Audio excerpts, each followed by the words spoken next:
Hola amigos y amigas, ¿qué tal? ¿Cómo están? Hermanos, hermanas de Cristo, ¿qué tal? Seguimos adelante con nuestra serie sobre escatología bíblica, escatología cristiana.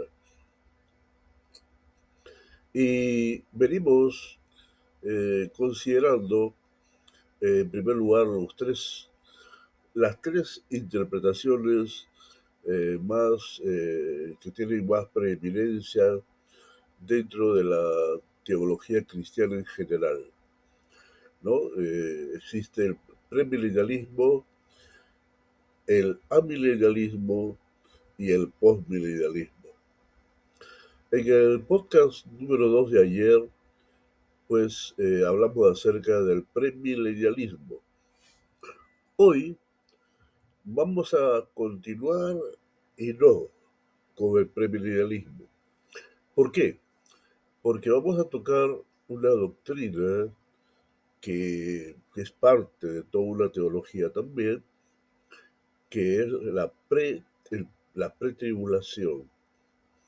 ¿Y por qué digo que es parte del premilenialismo? ¿Por qué? Porque todo premilenialista, al menos eh, de los que creemos eh, que ciertamente vamos a ser salvados del periodo de juicio que viene sobre el mundo, pues somos a la vez pretribulación, pretribulacionistas.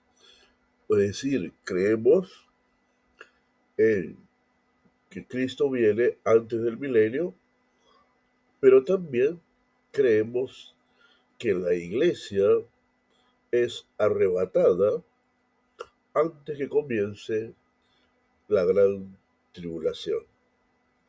Y de ahí el concepto pretribulación. Muy bien, vamos entonces a entrar en primer lugar a trazar una definición doctrinal sobre lo que es la pretribulación. La pretribulación es una perspectiva escatológica que sostiene que la iglesia será llevada al cielo antes de que comience la gran tribulación.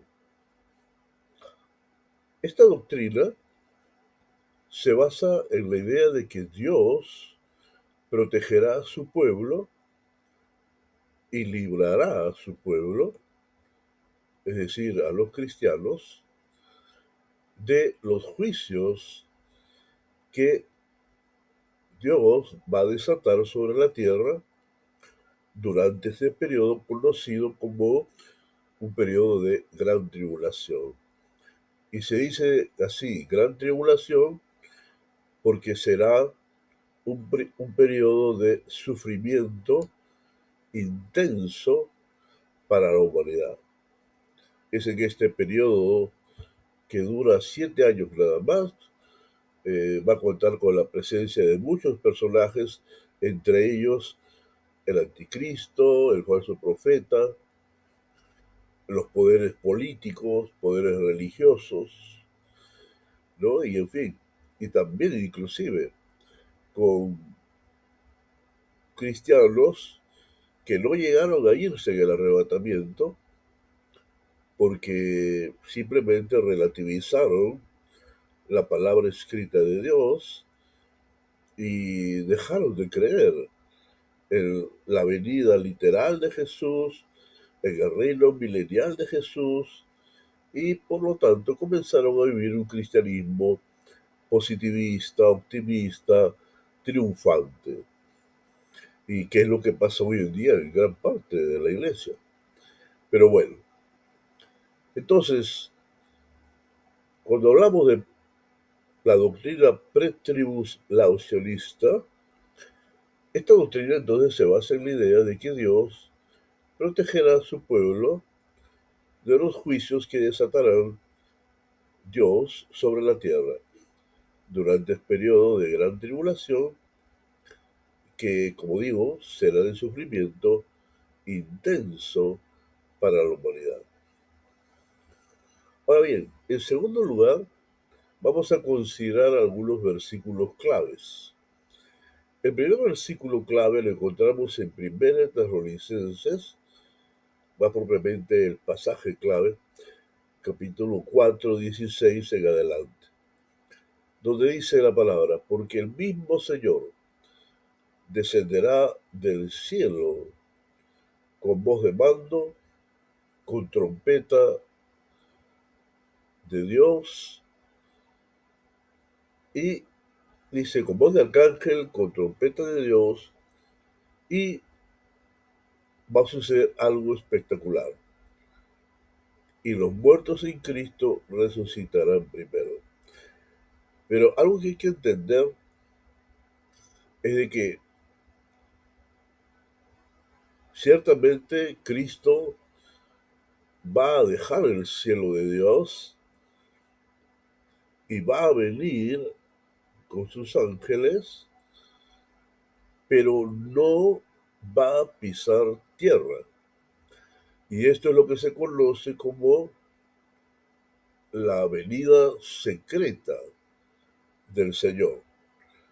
¿Por qué? Porque nadie lo va a ver, pero los cristianos fieles sí lo vamos a ver. Porque justamente Él viene para salvar a los cristianos plenamente y además librarlos del periodo de la gran tribulación. Así que Él viene, por eso dice en Hebreos, Él viene a salvar a los que le esperan. Ahora bien, entonces, los muertos en Cristo van a resucitar primero, esto como un hecho prodigioso de parte de Dios. Recuerden, Jesucristo va a estar descendiendo, nadie lo va a ver, pero lo que va a suceder es que lógicamente por medio de su Espíritu Santo va a resucitar primero a los santos de todos los tiempos, ¿no? A los creyentes de todos los tiempos. Y una vez que haya resucitado a todos los muertos, siendo fieles al Señor Jesús, luego dice nosotros, dice Pablo, hablando en plural de él y de la gente de su tiempo y de la gente que estaba con él, los que vivimos, los que hayamos quedado, seremos arrebatados. De ahí la palabra arrebatado. Por eso, ¿cuál es la palabra más apropiada? ¿Es rapto o arrebatamiento? La palabra más apropiada es arrebatamiento, ¿no? Entonces dice, luego nosotros los que vivimos, los que hayamos quedado, seremos arrebatados. En ese proceso, en un abrir y cerrar de ojos, vamos a ser transformados. Porque cuando seamos arrebatados, vamos a tener un cuerpo todavía afectado por el pecado. Entonces lo que el Señor va a hacer en ese momento nos va a glorificar. Y los que ya resucitó ya van a resucitar glorificados. Entonces, todos juntos ya glorificados, es decir, ser igual a como Cristo es hoy, porque ese es nuestro destino, ser como Él es, cuerpos gloriosos. Vamos entonces, dice, y seremos arrebatados, ya, o sea, es decir, levantados, porque así como Jesús, cuando se fue, Él fue tomado, él no se fue por sí mismo, Él fue tomado, dice la Biblia. Y así dice Lucas, y las palabras no están por gusto, ¿no? Y aquí también dice de la iglesia que seremos arrebatados, es decir, alguien nos va a arrebatar, ¿no? Lógicamente, por el poder de Dios, pues seres angelicales, el Señor mismo, pues con su voz de mando, de arcángel y con trompeta de Dios, pues va a hacer que todo esto suceda. Entonces seremos arrebatados juntamente con ellos en las nubes, dice así. seremos arrebatados juntamente con ellos en las nubes. Y ahora, miren este detalle interesante. Hay un lapso de tiempo entre ser arrebatados juntamente con ellos en las nubes. Y dice luego, para recibir al Señor en el aire. ¿Qué quiere decir? Quiere decir, cuando nosotros somos arrebatados, ¿no? Y estamos en las nubes, que yo considero que son naves de tipo celestial, no me refiero a naves de tecnología material, sino naves de tecnología celestial, ¿no? Creadas por Dios. Ahora bien, entonces vamos a estar allí en estas nubes esperando, porque dice, para recibir al Señor en el aire.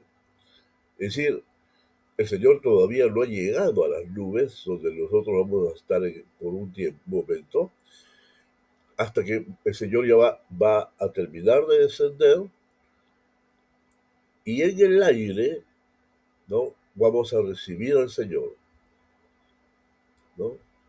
Y a partir de ese momento, entonces, se consumará nuestra salvación. ¿Por qué? Porque a partir de ese momento estaremos siempre con el Señor. Ahora, es bueno que aclaremos esto. ¿Qué significa estar siempre con el Señor? Significa que a partir de este momento, juntamente con el Señor, nos vamos al cielo. O sea, no venimos a la tierra, sino nos vamos al cielo. Para estar en el cielo, en el tiempo y espacio de la tierra, en el tiempo de la tierra, de 7 años. Pero en el cielo no hay tiempo. Pero el tiempo de la tierra va a ser 7 años, los 7 años de tribulación. Durante ese tiempo vamos a pasar por el tribunal de Cristo para ser recompensados conforme a las obras que hemos hecho cuando estábamos en el cuerpo. Y luego pasaremos a la voz del Cordero, en donde pues la novia, que es la iglesia, se convertirá en la esposa del Señor. Y a la vez en el ejército vestido de lino fino, que vendremos con Cristo ya en la tercera venida, ¿no? Que es para establecer el milenio. Porque son tres venidas, si ustedes se dan cuenta. La primera venida para morir en la cruz por los pecados del mundo, la segunda venida secreta y la tercera venida para establecer el milenio. Entonces cuando dice y estaremos siempre con el Señor, no es estar siempre con el Señor en el cielo. ¿Por qué? Porque en el milenio vendremos con Él. Pero eso lo voy a ahondar cuando vayamos al gráfico. Ustedes ya están en el gráfico, pero yo todavía estoy en lo conceptual. Así es. Muy bien, entonces vamos a ahondar esto después. Entonces, este pasaje describe el momento en que los creyentes serán arrebatados para encontrarse con Cristo, lo que es fundamental para la interpretación pretribulacionista. Y es fundamental, ¿por qué? ¿Por qué? Porque ya sabemos, el pretribulacionismo enseña que la iglesia va a ser arrebatada por Cristo para ser llevada al cielo y a la vez va a ser arrebatada para ser librada del periodo que se conoce como la gran tribulación. Ahora bien, en Apocalipsis capítulo 3, versículos 6 y 12, ustedes saben que todo el capítulo trata del mensaje a las 7 iglesias. Y en este mensaje solo 2 iglesias no son reprendidas por el Señor. Una es la iglesia de Esmirna, la cual era una iglesia fiel, y la cual le dice el Señor, sé fiel hasta la muerte, ¿no? Y le dice, ¿por qué? Porque el diablo os ha pedido y estaréis encarcelados por 10 días, pero sean fieles. Y le dice, hasta la muerte, ¿no? Y al final dice, el que tenga oídos para oír, que oiga, y al que venciere, en fin. Y la iglesia de Esmirna, una iglesia a la cual el Señor no reprende por nada, ¿no? Están reventando cuetillos en este instante, ¿no? Así es. Este es para alegrar la enseñanza. Ahora, muy bien. Entonces, dice en Apocalipsis 3, 6 al 2. Esta iglesia de Filadelfia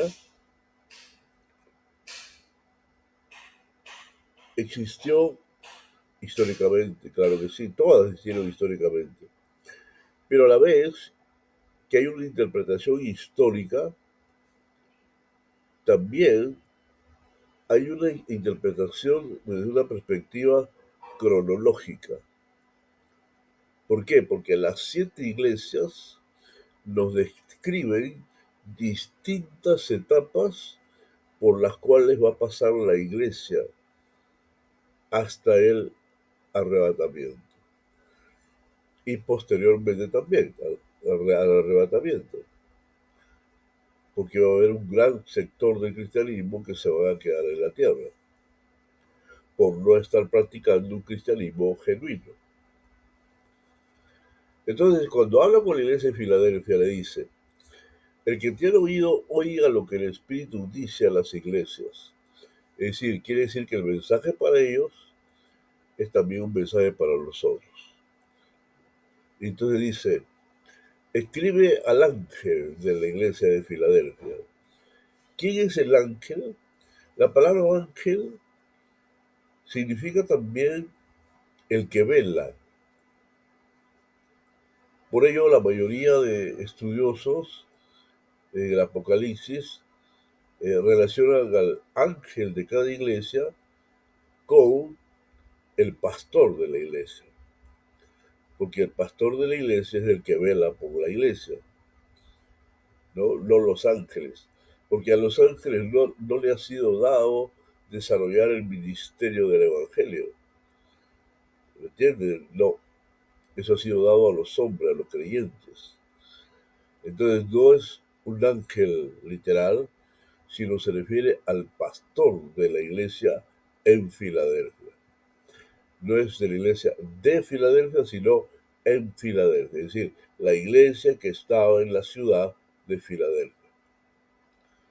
Y dice, esto dice el santo, el verdadero, el que tiene la llave de David, el que abre y ninguno cierra, y cierra y ninguno abre. Y entonces el ángel dice, o sea, el Señor le dice al ángel, ¿no? Le dice, mira, yo conozco tus obras, y he aquí, he puesto delante de ti, por supuesto, delante del pastor y de la iglesia, una puerta abierta, la cual nadie puede cerrar. Y dice algo muy interesante de esta iglesia. Dice, porque aunque tienes poca fuerza, y ahí, hermanos y hermanas, tienen que estar ustedes atentos y prestar atención. No hay que ser superfluos al medir el éxito de una iglesia,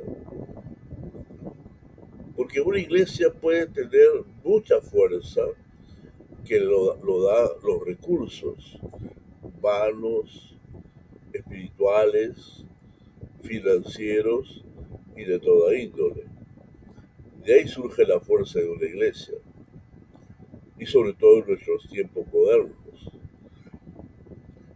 Pero hay iglesias que tienen poca fuerza, Es decir, no tienen todos los recursos necesarios para poder, pues, hacer algo realmente que glorifique a Dios, ¿no? Algo realmente de impacto mundial. Pero bien, pero la virtud que Dios, que el Señor ve en esta iglesia es la siguiente. Porque aunque tienes poca fuerza, has guardado mi palabra. O sea, el ceñirnos a la palabra como nuestra autoridad de fe y conducta es clave para que nosotros podamos ser parte de esta iglesia, de esta remanente de la iglesia que va a ser arrebatada al cielo. Y lo segundo, no han negado mi nombre. ¿Qué es lo que va a acontecer en los últimos tiempos según Pedro? Que algunos van inclusive hasta negar el nombre de Jesucristo que los rescató. Entonces, eh, eso se ve muy claro hoy en día, porque hoy en día hay mucha gente que dice creer en Cristo, pero en un Cristo que se han inventado, no en el Cristo bíblico, que no solo es Salvador, sino que también es Señor de nuestras vidas. Y como Señor de nuestras vidas, tiene derecho a usarnos dentro de su obra en lo que Él quiere usarnos. Pero a veces nos resistimos. Y esto es señal de que ciertamente no estamos reconociendo a Jesús como nuestro Señor. Entonces estamos negándole. Entonces, dice, aunque tienes poca fuerza, has guardado mi palabra y no has negado mi nombre. Y aquí dice luego, he aquí, yo entrego de la sinagoga de Satanás a los que se dicen ser judíos y no lo son, sino que mienten. Y aquí yo haré que vengan y se postren a tus pies y reconozcan que yo te he amado. ¿Esto cuándo va a acontecer? Justamente va a acontecer en la tribulación, porque algunos judíos se van a convertir y van a acercarse a la iglesia y van a reconocer que la iglesia siempre fue lo que dijo ser, la iglesia de Jesucristo. Entonces termina y dice, por cuanto has guardado la palabra de mi paciencia, es muy claro la palabra, dice, yo también te guardaré de la hora de la prueba que ha de venir sobre el mundo, para probar a los que moran sobre la tierra. Esa tribulación, como todas las anteriores edades, la edad de la tribulación, que son más que 7 años, siempre tiene como propósito Dios probando a la humanidad,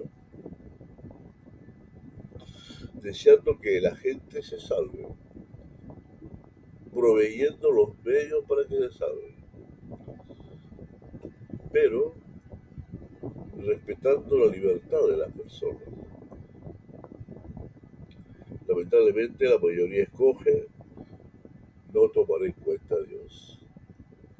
Y entonces el Señor dice, como advertencia aún a la iglesia fiel y remanente, he aquí, yo vengo pronto. Si esta iglesia de Filadelfia no fuera una iglesia en el sentido cronológico que describe a la iglesia que va a ser arrebatada, ¿por qué el Señor le dice, aquí yo vengo pronto? Cosa que no se lo dice a ninguna otra iglesia. Porque esta iglesia de Filadelfia representa a la iglesia remanente, fiel, que el Señor llevará mediante el arrebatamiento a la casa del Padre. Y entonces los exhorta como iglesia y nos dice, yo vengo pronto, retén lo que tienes, para que ninguno tome tu corona. Al que venciere, yo lo haré columna en el templo de mi Dios, y nunca más saldrá de ahí. Y escribiré sobre él el nombre de mi Dios, y el nombre de la ciudad de mi Dios, la nueva Jerusalén. No la vieja, la nueva. ¿Dónde está? Está en el cielo. También va a descender del cielo, la cual desciende del cielo de mi Dios. Y también va a escribir algo más. Y mi nombre nuevo, un nombre nuevo que el Señor va a tener. Ahora bien, no quiero extenderme. Ahí está el material para que ustedes lo vuelvan a escuchar y a votar. Este versículo que acabo de leer, este pasaje, mejor dicho, es interpretado por los pretribulacionistas como una promesa de que los fieles serán protegidos de la gran tribulación. Conclusión: la creencia en la pretribulación ofrece consuelo a muchos creyentes, ya que anticipa que Dios nos librará de la hora de la prueba o la hora de los juicios venideros, es decir, la gran tribulación. Esta perspectiva también enfatiza la importancia de estar preparados y vivir en santidad mientras esperamos el regreso de nuestro Señor Jesucristo. Muy bien, queridos y queridas hermanas y hermanos, este fue el tercer podcast escatológico desarrollando el tema vinculado al premilenialismo, la doctrina de la pretribulación. En el próximo podcast, que será mañana, compartiremos con ustedes acerca del amilenialismo y trataremos de ver sus bases, ¿no? Y de juzgar si tienen bases o no. Muy bien, soy el teólogo y pastor Jorge Martín Ruiz Barrantes, a su servicio, y desde ya pido sus oraciones por nosotros, por nuestra salud, para que podamos estar cada vez mejor.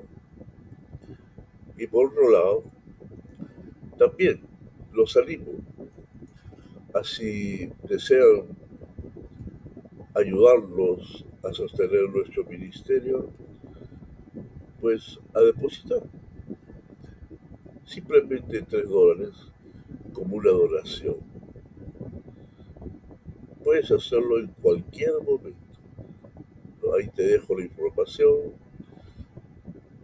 Nos será de gran ayuda para seguir desarrollando nuestro ministerio, no solo en nuestra ciudad, no solo en nuestro país, sino hacia el mundo entero. Bendecidos, y será hasta el próximo podcast de esta serie sobre escatología cristiana o escatología bíblica. Bendecidos.